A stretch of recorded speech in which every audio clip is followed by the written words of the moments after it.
Well, Central Florida is getting ready to say goodbye to a U.S. Army veteran and Tuskegee Airman, Richard Hall, Jr.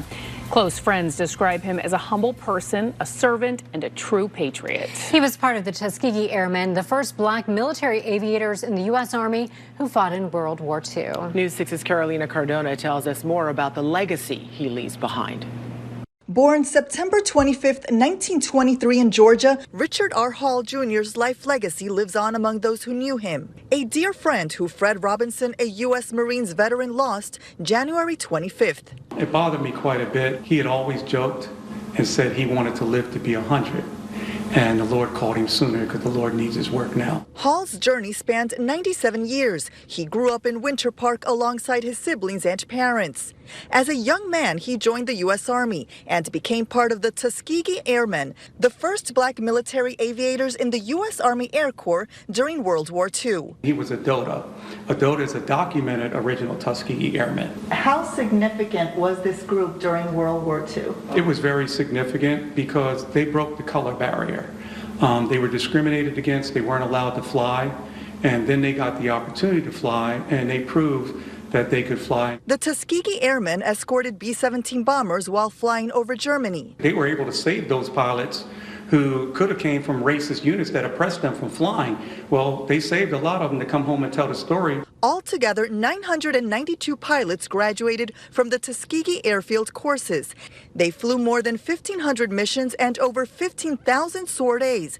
They are credited with destroying 261 enemy aircraft. After the war, Hall continued to serve his country during the Korean and Vietnam Wars. He served during 3 wars, so it tells you a little bit about the fortitude of the man. Even though there was discrimination, he had a bigger mission, and that was to help be the format for the other African Americans and minorities in the United States to stand on the shoulders of so they could serve their country. A life honored among family, friends, and his community.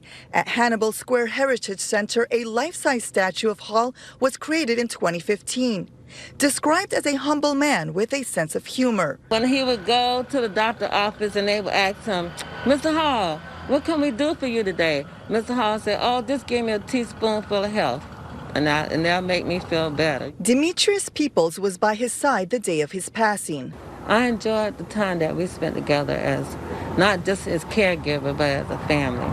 It was a sad moment for me, but you know, he lived a good life. In Orlando, Carolina Cardona, News 6. A great man. Now, there is a new Central Florida Tuskegee Airmen International chapter with Richard R. Hall's name. Anyone interested in joining can do so. We'll have that information in this story on clickorlando.com/Black History Month.